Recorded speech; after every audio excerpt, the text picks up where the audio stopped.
অনেকদিন পর বলিউডের ভাইজান অর্থাৎ সালমান খান চলে এসেছে তার বিগেস্ট সিনেমা সিকান্দার নিয়ে।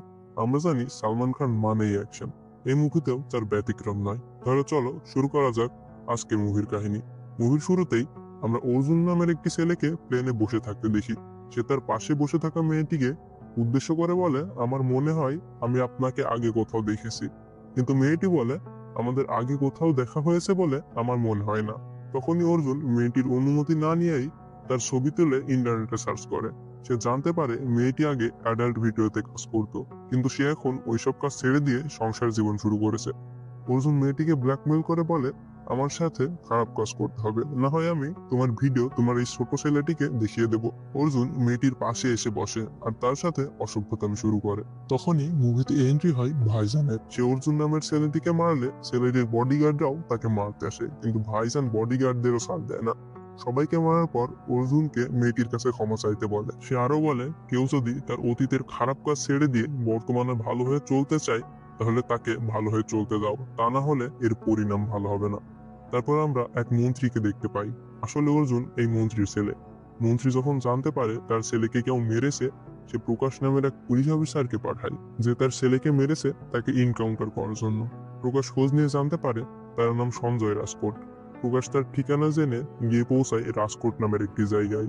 সেখানে গিয়ে সে অনেক বড় একটি মহল দেখতে পায়। সে বলে, এত বড় মহলে কাজ করে বলেই ওর এত সাহস। কিন্তু পাশে থাকা পুলিশ অফিসার বলে, আপনার ধারণা ভুল। সঞ্জয় রাজকোট এই এলাকার রাজা, আর এই মহলও তার নিজেরই। এখানকার লোকেরা তাকে রাজা সাহেব বলে ডাকে, কিন্তু তার আরেকটি নামও আছে, আর তা হলো সিকান্দার। পুলিশ অফিসার মহলের ভিতরে গিয়ে সঞ্জয় রাজকোটের স্ত্রী রানী সাইশ্রীকে দেখতে পায়। রানী সাইশ্রী পুলিশ অফিসারকে বলে, প্রায় উনি কাউকে না কাউকে মেরে চলে আসে, এবার আপনি কিছু একটা করুন। আর আপনাদের সাথে দেখা করতে উনি তো আগেই পুলিশ স্টেশনে চলে গিয়েছে। তখন পুলিশ অফিসাররা চলে যেতে গেলে রানী বলে, আপনি আমাদের গাড়ি নিয়ে যান, আপনাদের গাড়িতে যাওয়া সেফ হবে না। পুলিশ বলে, কি, পুলিশের গাড়ি সেফ নয়? এই বলে সে যখন বাইরে যায়, সে গিয়ে দেখে রাজ্যের সব মানুষ মহলের সামনে ভিড় করেছে আর তাদের গাড়িও ভেঙে ফেলেছে। তারপর পুলিশরা যখন মহলের গাড়ি নিয়ে পুলিশ স্টেশনে পৌঁছায়, তারা গিয়ে দেখে সঞ্জয় রাজকোট রাজার মতোই পুলিশ স্টেশনে বসে আছে। আর সেখানে ইন্সপেক্টর প্রকাশের চেয়েও বড় বড় অফিসার ও ম্যাজিস্ট্রেট এসে উপস্থিত হয়েছে। তারা প্রকাশকে বলে, তোমার উচিত ছিল সঞ্জয় রাজকোটের বাড়ি যাওয়ার আগে বড় কোনো অফিসারের কাছে শোনা। প্রকাশ বলে, স্যার আমি হোম মিনিস্টারের কথায় ওনাকে অ্যারেস্ট করতে গিয়েছিলাম। তখন সেই ম্যাজিস্ট্রেট বলে, সব সময় রাজনীতি চলে না, নেতাদের পাওয়ার সব জায়গায় খাটে না। তারপর ম্যাজিস্ট্রেট সঞ্জয়কে বলে, স্যার আপনি প্লিজ চলে যান, নয়তো বাইরে ভিড় আস্তে আস্তে বেড়েই যাবে। সঞ্জয় বাড়ি ফেরার পর রানী সাইশ্রী ইন্সপেক্টর প্রকাশকে কল করে বলে, স্যার ভেবেছিলাম আপনি ওনাকে অ্যারেস্ট করে শুধরে দেবেন, কিন্তু আপনিও পারলেন না। প্রকাশ বলে, আজ তো বেঁচে গেছে, কিন্তু একদিন না একদিন তো ওনাকে ধরবই। রানী সাইশ্রী বলে, আপনি কেন, আপনার হোম মিনিস্টারও যদি চেষ্টা করে ওনার কোনো ক্ষতি করার, সেটা আমি কোনোদিনও হতে দেব না। সঞ্জয় ও সাইশ্রী গ্রামের এক বিয়ের অনুষ্ঠানে যায়। দেখা যায় দূর থেকে ইন্সপেক্টর প্রকাশ তাদের উপর নজর রাখছে। সে তার পাশে থাকা পুলিশকে জিজ্ঞাসা করে, সঞ্জয় রাজকোট কি এমন করেছে যে তার জন্য এত লোক হাজির হয়ে গেল? পুলিশ কি বলে, উনি তার নামে থাকা 300 একর জমি তাদের নামে দান করে দেয়, যাদের কাছে থাকার মতো কোনো জায়গা ছিল না। আর এসব মানুষের যা কিছু প্রয়োজন হয় সবকিছুর ব্যবস্থা তিনিই করে দেন। তাই সবাই তাকে রাজা সাহেব বলে ডাকে। কিছুক্ষণ পর সেই পুলিশ অফিসার রানী সাইস্ট্রিকে কল দিয়ে বলে, রাস্তায় রাজা সাহেবের উপর হামলা হতে পারে। রাস্তায় রাজা ও রানী গাড়িতে যাওয়ার সময় রানী সাইস্ট্রি কাউকে মেসেজ পাঠায়, আর তখনই চারদিক থেকে গুন্ডারা তাদের উপর হামলা করে দেয়। সঞ্জয় গাড়ি থেকে নেমে সবাইকে মারতে শুরু করে। সবাইকে মারার পর সঞ্জয় দেখতে পায় কিছু লোক তার সামনে বন্দুক নিয়ে দাঁড়িয়ে আছে, কিন্তু তারা কেন যেন ভয়ে পালিয়ে যায়। তখনই দেখা যায় সঞ্জয়ের পিছনে অনেকগুলো লোক বন্দুক হাতে দাঁড়িয়ে আছে। সঞ্জয় পিছনে তাকিয়ে কাউকেই দেখতে পায় না। আসলে এদের রানী ডেকেছিল। রানী সবসময় সঞ্জয়কে আড়াল থেকে সাহায্য করে, যা সম্পর্কে সঞ্জয় কিছুই জানে না। পরের দিন রানী সঞ্জয়কে বলে, আমি 2 মাস ধরে একটি পেন্টিং বানিয়েছি তোমাকে দেখাবো বলে। আজ ফাইনালি সেটা কমপ্লিট হয়ে গেছে, তুমি এখানে বসো, আমি পেন্টিং নিয়ে আসি। কিন্তু যখন সে পেন্টিং নিয়ে ফিরে আসে, সে দেখে সঞ্জয় মিটিং এ ব্যস্ত হয়ে পড়েছে। রানী মন খারাপ করে এই ভেবে যে সঞ্জয় তাকে সবকিছুই দিয়েছে, শুধু সময় ছাড়া। তারপর রানীর তার উপর কোনো অভিযোগ নেই, কারণ সঞ্জয় সবসময় সাধারণ মানুষের সেবার কথাই ভাবে। তারপর দিন মহলের কাজের মেয়েটি সঞ্জয়কে মনে করিয়ে দেয় আজকের দিনে প্রথম সে রানী সাহেবাকে দেখেছিল। তাই সঞ্জয় সেই দিন রানীকে অনেক সুন্দর একটি সারপ্রাইজ দেয়। এতে রানী অনেক খুশি হয়। অন্যদিকে দেখা যায় হোম মিনিস্টার ধুমধাম করে তার ছেলে অর্জুনের জন্মদিন পালন করছে, কিন্তু তখনই তাদের সবার ফোনে একটি ভিডিও আসতে শুরু করে। সবাই ফোন বের করে অর্জুনের প্লেনে ক্ষমা চাওয়ার দৃশ্য দেখতে পায়। অর্জুন তার বাবাকে বলে, আমি তো শেষ বাবা, আমাকে আর কেউ ভয় পাবে না। হোম মিনিস্টার বলে, ওর মাথা কেটে রাস্তায় ফেলে দে, তাহলে সবাই তোকে আগের চেয়েও বেশি ভয় করবে। এদিকে দেখা যায় রানী সাইশ্রী প্রেগনেন্ট। সে যখন একথা সঞ্জয়কে বলতে যায়, তখনই তাদের খাদানের ম্যানেজার এসে রাজু সাহেব বলে ডাকতে থাকে। সঞ্জয় রানীর কথা না শুনেই ম্যানেজারের কাছে যায়। ম্যানেজার তাকে জানায়, আমি টাকার লোভে পড়ে আপনার খাদান থেকে 50 কিলো বারুদ বিক্রি করেছিলাম। আমি টাকার লোভে তাদের জিজ্ঞাসাও করিনি তারা এত বারুদ দিয়ে কি করবে, কিন্তু এখন বুঝতে পারছি আমাদের দেশে যে বোমা বিস্ফোরণ হচ্ছে সেখানে আমাদেরই বারুদ ব্যবহার করা হচ্ছে। সঞ্জয় বলে, তার মানে তুমি টেরোরিস্টদের কাছে বারুদ বিক্রি করেছো? যেহেতু ম্যানেজার জানতো না যে ওরা টেরোরিস্ট ছিল, তাই সঞ্জয় ম্যানেজারকে বেশি কিছু বলে না। কিন্তু পুলিশ স্টেশন থেকে রানী খবর পায় যে তাদের খাদানের ম্যানেজারকে হত্যা করার জন্য হোম মিনিস্টার লোক পাঠাচ্ছে, কারণ ম্যানেজারের মৃত্যু হলে সঞ্জয় ফেসে যাবে। এইসব কিছু শুনে রানী সাইশ্রী বলে, আমি সেটা কখনোই হতে দেব না। তাই সে সঞ্জয়ের গাড়ি ফলো করে তাদের খাদানে পৌঁছায়। সেখানে যে গুন্ডারা ম্যানেজারকে মারতে এসেছিল, সঞ্জয় সবাইকে মারতে থাকে।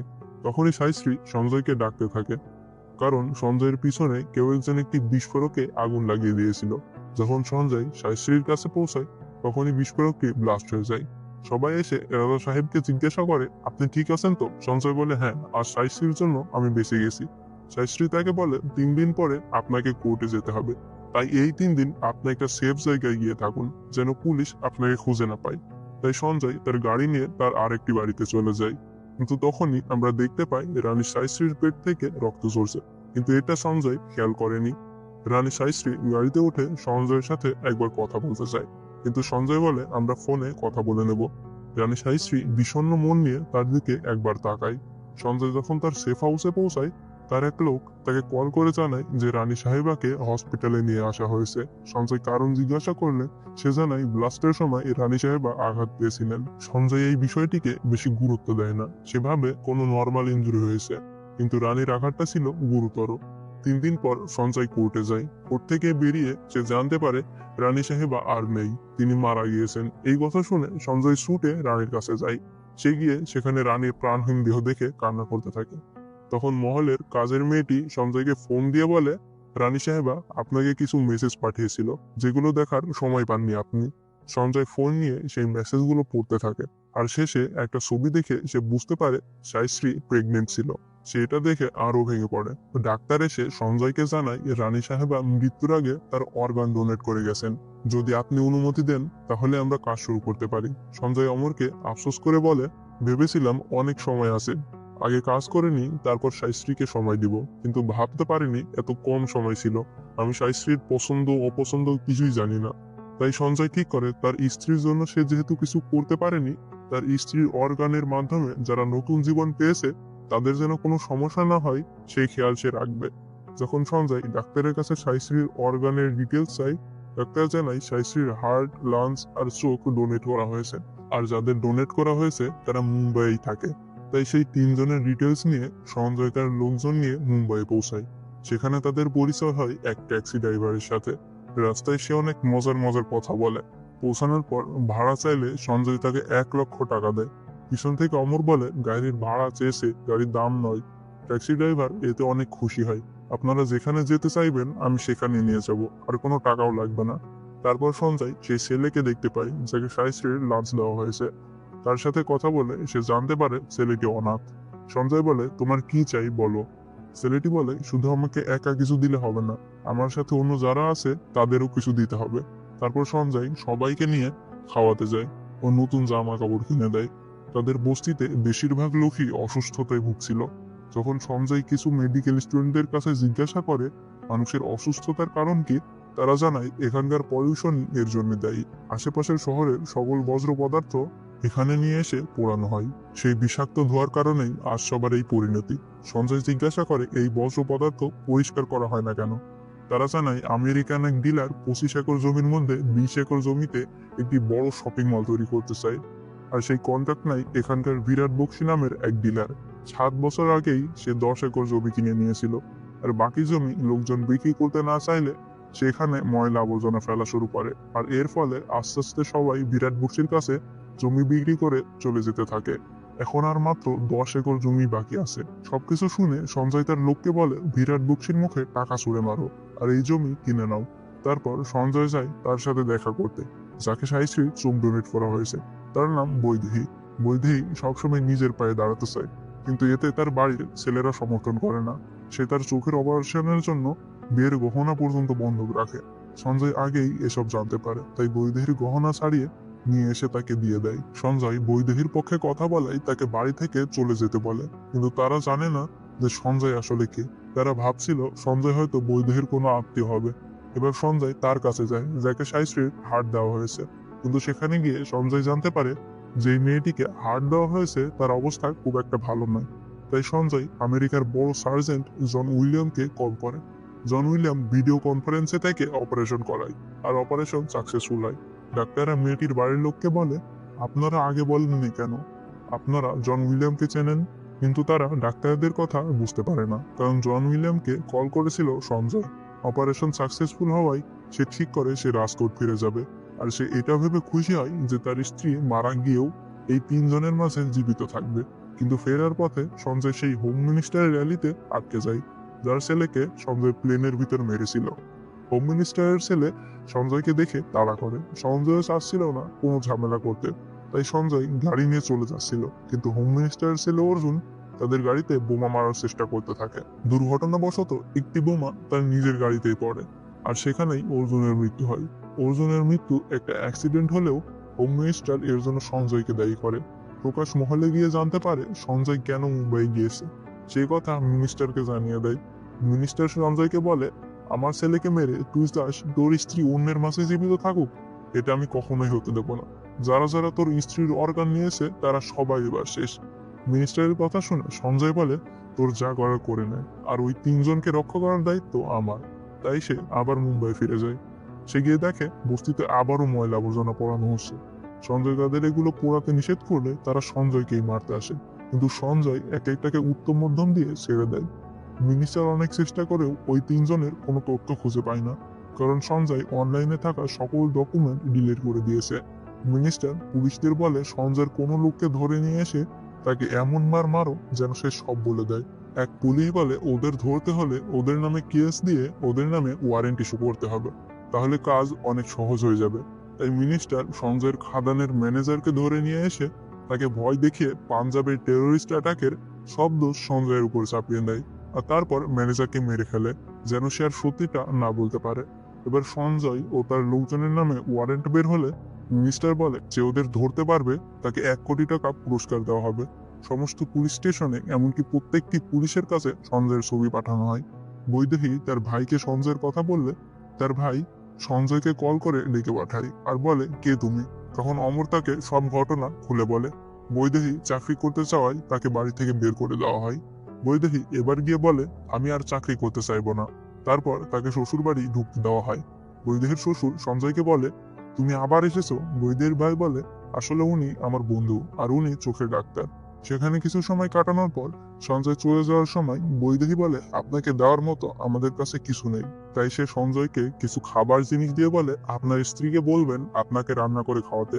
তার কথা শুনে সঞ্জয় সাইশ্রীর কথা মনে করে কষ্ট পায়, কিন্তু বৈদেহী তো আর জানে না তার স্ত্রীর চোখ দিয়েই সে দেখতে পাচ্ছে। তারপর সঞ্জয় নিশার কাছে যায়। নিশাকেই ডাক্তার সাইশ্রীর হার্ট ডোনেট করেছিল। সঞ্জয় জানতে পারে নিশা একটা ছেলেকে ভালোবাসে, যে নিশাকে ধোঁকা দিয়ে অন্য একজনকে বিয়ে করতে চাচ্ছে। সেই ছেলের জন্যই নিশার আজ এই অবস্থা, কিন্তু নিশা সেই ছেলেটিকে এখনো ভালোবাসে। সঞ্জয় গিয়ে নিশার বয়ফ্রেন্ডের সাথে কথা বলে আর বুঝতে পারে নিশার জন্য ছেলেটির কোনো ফিলিংস নেই। কিন্তু তখনই ওই ছেলেটির আঙ্কেল এসে বলে, তুই তো সেই অপরাধী যাকে সব পুলিশ খুঁজছে। আসলে সে একজন পুলিশ অফিসার। সে যখন কল করে আরো পুলিশকে ডাকতে যাবে, সঞ্জয় তাকে আটকালে সে সঞ্জয়কে মারতে যায়। তখন সঞ্জয় বলে, এতক্ষণ আমার রাগের উপর আমার ফুল কন্ট্রোল ছিল, কিন্তু তোর ব্যবহারে আমার রাগ আমার উপর ফুল কন্ট্রোল নিয়ে নিয়েছে। তারপর সবাইকে মেরে সঞ্জয় সেখান থেকে বেরিয়ে আসে।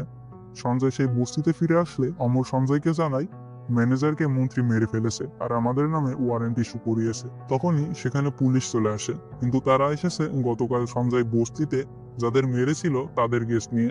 অমর ব্যাপারটা টাকা দিয়ে সমাধান করতে গেলে পুলিশ বলে, আমার সাথে কয়েকজনকে থানায় যেতে হবে, কারণ 20 জনকে একজন মেরেছে এটা কেউ বিশ্বাস করবে না। অমর ও 2 জন গিয়ে সেখানে ইন্সপেক্টর প্রকাশকে দেখতে পায়, যে সঞ্জয়দেরই খুঁজছে, কিন্তু তারা প্রকাশের চোখে ফাঁকি দিয়ে বেরিয়ে আসে। তারপর সঞ্জয় প্রকাশের বাড়ি গিয়ে তাকে মারে, কিন্তু যখন প্রকাশের স্ত্রী ও সন্তান চলে আসে, সঞ্জয় এমন ভাব করে যেন কিছুই হয়নি। সে প্রকাশকে একজন সৎ পুলিশ হওয়ার উপদেশ দিয়ে বেরিয়ে আসে।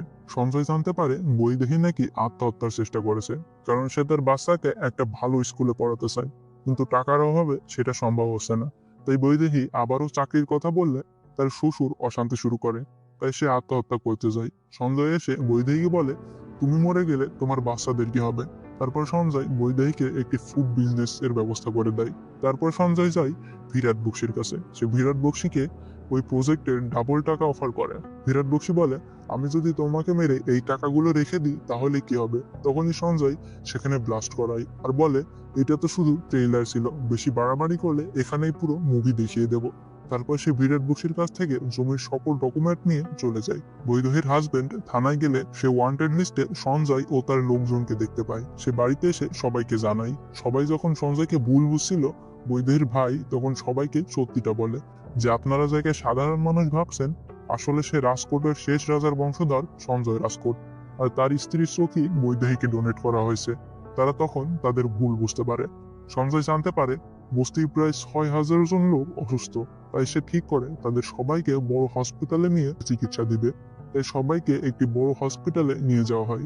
কিন্তু তখনই দেখা যায় প্রকাশ বৈদেহী ও বাকি 2 জনের সকল তথ্য পেয়ে গেছে, আর তাদের লোকেশন ট্রেস করে জানতে পারে তারা 3 জনই একটি হসপিটালে আছে। তাই হোম মিনিস্টার সেই হসপিটালে গুন্ডা পাঠায়। কিন্তু তখন ওই বস্তির ছেলেটি বেশি অসুস্থ হয়ে পড়লে সঞ্জয় আমেরিকার বেস্ট সার্জেন্ট জন উইলিয়ামকে ইন্ডিয়ায় আনার জন্য ব্যবস্থা করতে যায়।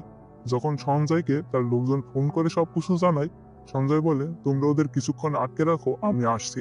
কিছুক্ষণ গুন্ডাদের সাথে লড়াই করার পর সঞ্জয়ের লোকজন আহত হয়ে মাটিতে লুটিয়ে পড়ে। তখনই সেখানে সঞ্জয় চলে আসে। তারপর সবাই একসাথে গুন্ডাদের মোকাবেলা করে। তারপর সঞ্জয় জানতে পারে জন উইলিয়াম কিছু এয়ারপোর্টে সমস্যার কারণে আবার দেশে ফিরে যাচ্ছে। এটা ছিল মন্ত্রীর চাল। তাই এবার সঞ্জয় ঠিক করে এবার সে মন্ত্রীকে আর আস্ত রাখবে না। সে গিয়ে হাজির হয় মন্ত্রীর বাড়িতে। মন্ত্রীর সিকিউরিটিদের মেরে তারপর সে মন্ত্রীকে মারে। সে মন্ত্রীকে জানায় জন উইলিয়াম ইন্ডিয়াতে চলে এসেছে আর সার্জারিও করছে। আসলে সঞ্জয় আগেই সিএম এর কাছে বলে সব সমস্যার সমাধান করে নিয়েছিল। যাওয়ার আগে সঞ্জয় মন্ত্রীকে বলে, আমার যে পপুলারিটি তাতে সিএম পিএম হব নাকি জানি না, কিন্তু এমএলএ এমপি তো হয়েই যাব। তাই আমাকে ক্ষমতা দেখাতে বাধ্য করিস না। তারপর সঞ্জয় হাসপাতালে গিয়ে জানতে পারে অপারেশন সাকসেসফুল হয়েছে। কিন্তু তখনই মন্ত্রীকে মারার অপরাধে সঞ্জয়কে প্রকাশ অ্যারেস্ট করে। যখনই প্রকাশ সঞ্জয়কে হাতে হাত করা পরিয়ে বাইরে নিয়ে আসে, সে দেখতে পায় বাইরে হাজারো মানুষের ভিড়। মুম্বাইয়ের এতগুলো মানুষকে ফ্রিতে চিকিৎসা দেওয়ায় এখানকার মানুষরাও সঞ্জয়কে নিজেদের রাজা বলে মেনে নিয়েছে। আর সঞ্জয়ের কিছু হলে এইসব মানুষ তাকে মেরে এখানে শেষ করে দিবে। তাই প্রকাশ বাধ্য হয় সঞ্জয়কে ছেড়ে দিতে। আর এখানেই শেষ হয় সিকান্দার মুভি। অনেকদিন পর Salman Khan family action drama movie নিয়ে হাজির হয়েছে। আমার কাছে মনে হয় মুভির কনসেপ্টটা আরেকটু ভালো হতে পারতো। আপনাদের কাছে কেমন লেগেছে তা অবশ্যই কমেন্টে জানাবেন। এতক্ষণ ভিডিওটি দেখার জন্য ধন্যবাদ।